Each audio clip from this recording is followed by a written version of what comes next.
Hey guys, welcome back to the shop. I'm Chris with M7 Metalworks. I got a new project in the shop today. Really, I got a challenge more than anything. I'm going to try to make a knife that I can actually make a profit on. And what I mean by that is I've made lots of knives. I've been making knives for a few years now, but I've really never made a profit. I've sold some knives, but it's typically to family and friends.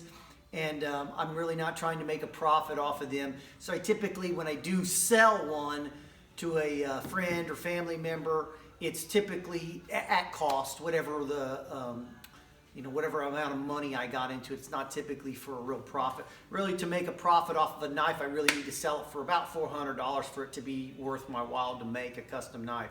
So I did want to change the style of my knife making. So I typically make a knife, a camp knife or a general purpose knife. I really like the style of the camp knives. They're, to me, just a knife that I would use around the property, around the home, out in the woods and that kind of thing. So general purpose or a camp knife is something I like. But I like the look of the tactical knives. And so it'd be nice if I could combine those. So I've been working, been using paper and pen. And so I've got a knife style or a knife design here that I think I like quite a bit. It's got a little bit more of an aggressive look to it than your standard camp knife. And so I'm going to try to make a couple of these and sell them. I'll probably make around 4 or 5 of them if I can. And I'll sell these things with a sheath at $400. If I can. That's the challenge. At the end of the day, can I make a knife good enough that someone would value at $400? I think I can. I'm using high quality steel, 80 CRV2. I use some cherry wood handles, and I have a Amish leather maker, and so I'll take it to the leathersmith and they will make me some custom sheaths for these knives. So that's the challenge in the shop today. I hope it's something that you're interested in, that it'll be something maybe you can learn from, or maybe it's something you're considering as well in your shop, trying to make some knives, put out some knives that you can actually make a little bit of money on. There's no guarantee. This video isn't over. This is the beginning of the video. I have already cut me out a blank. If you want to see how I do that, I'll leave a link to another video where I do show me cutting out with the plasma cutter. But anyway, so we're going to get started. I do have to make a few more of these because I'd like to make 4 or 5 knives all at the same time, and try to keep them as similar as possible. All knives, obviously, if you're making them handmade, they're going to be different. But I want to try to keep them somewhat similar because I really like this style. So if that's something that interests you, hang with me.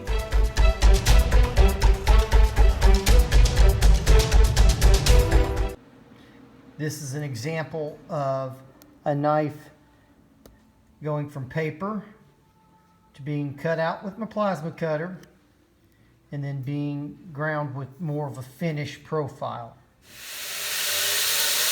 I'm taking the blanks that I've just now cut out with the plasma cutter, and I'm refining the profile now on the 2x72 grinder. This is an Ameribraid grinder, and probably had it for a year and a half. It's worked out pretty well. I'm pretty happy with the quality of this grinder. It's made really stout, and it's done a good job for me.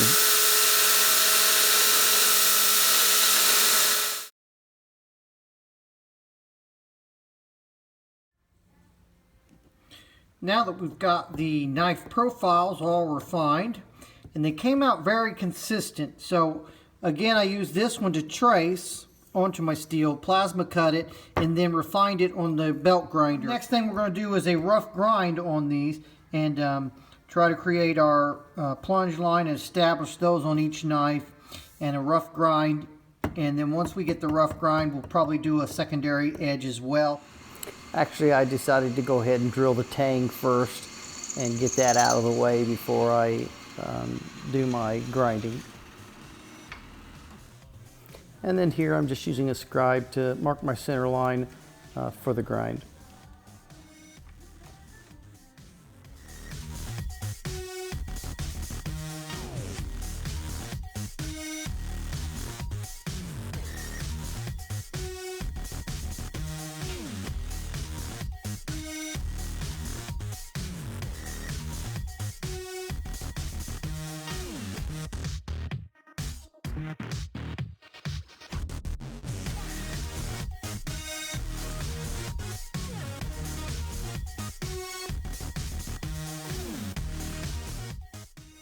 And here I'm just using my oxyacetylene to get my touch mark in place before I heat it up in the forge and do a final quench.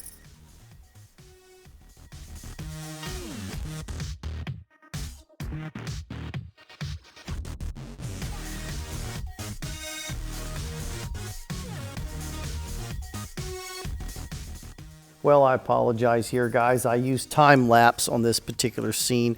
I'm pulling them out of the forge and I'm quenching in canola oil, but it's difficult to see because it's so fast.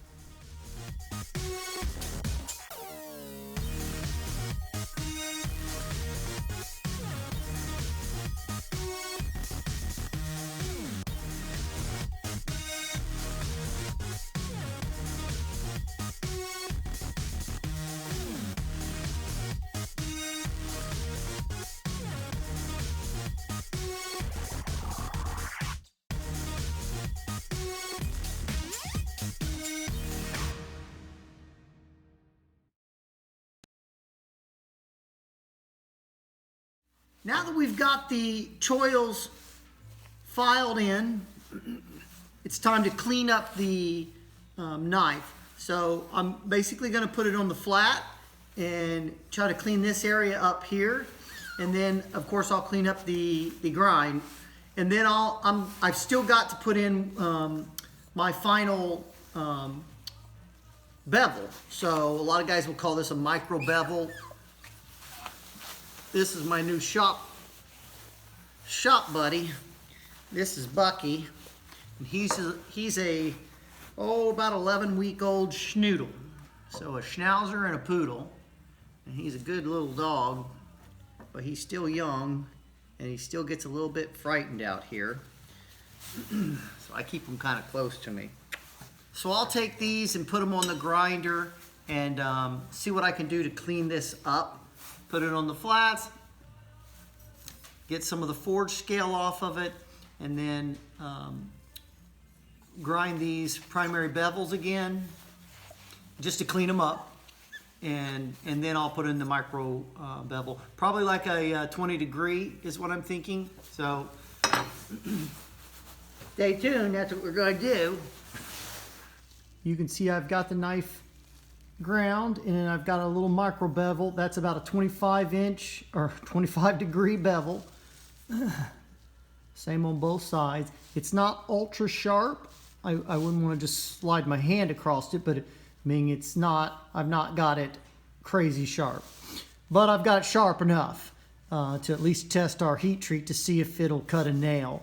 So, you know, this steel's pretty good steel, and so it should really cut this nail without a whole lot of significant damage on the blade. So let me let's get a close-up of the blade edge here.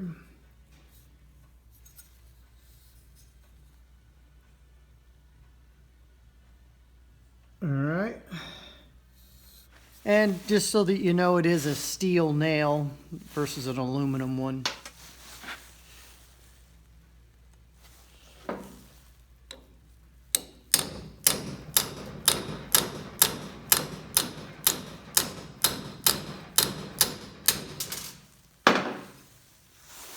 Okay, so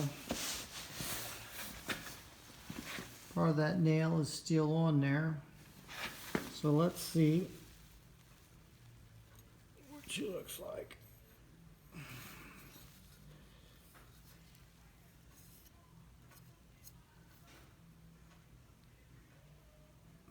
I'd say that's pretty darn good. I can see where it's smudged it a little, but I don't see any damage really to the steel. So cut the nail in half. So we're going to call that heat treat good. You can see right there is where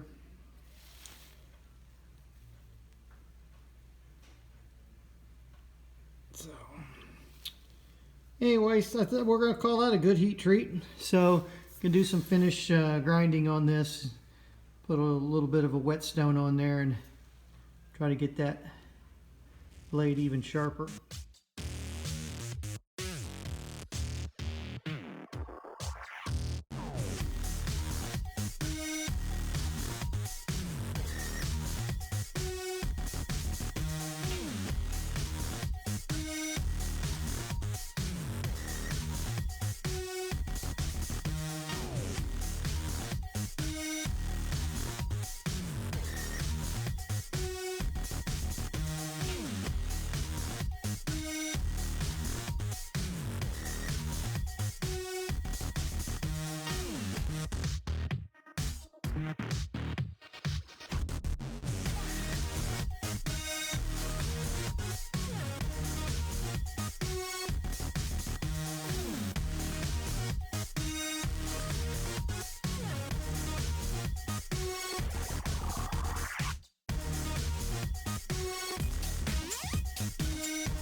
So now at this point, guys, I've gotten the rough profile with the 2x72 grinder, and I'm just doing some hand sanding to get the final finish on my handles.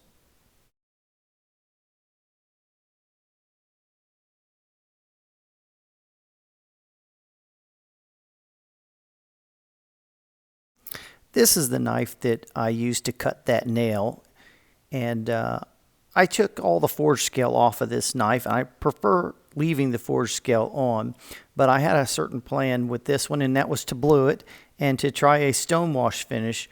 You see the stones there. I'm going to replace the media in my vibrating tumbler there. And so I'm going to try this. I've never done it before. We'll see how it looks. So this is after the stone washing. So you can see kind of how it affects the look of the knife. Really kind of gives it a little more satin finish, but pretty.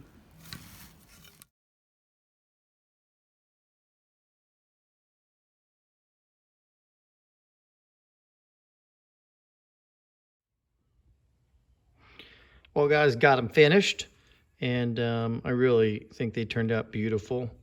I've put a beveled edge on each one of them using my Tormek T8 little water stone. It does a fantastic job. Still getting familiar with it, but it's really good.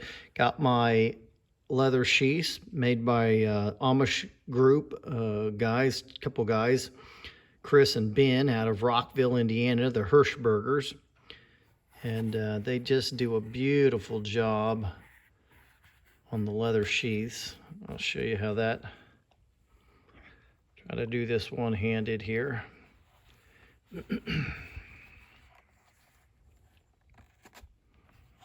So that's how they work, and they are just, again, they just make them beautiful as a basket weave. So guys, I'm going to put them on Facebook now, and we're going to see if we can't get them sold. Facebook Marketplace. If you're interested in supporting the channel and getting yourself a nice knife, go on there, and I'll try to leave a link to the Facebook Marketplace ad for these, and I certainly will ship. Here's the stone washed one, and I've got a little coat of oil on them, so the oil kind of picks up the fuzz from the table. So thanks for watching, guys.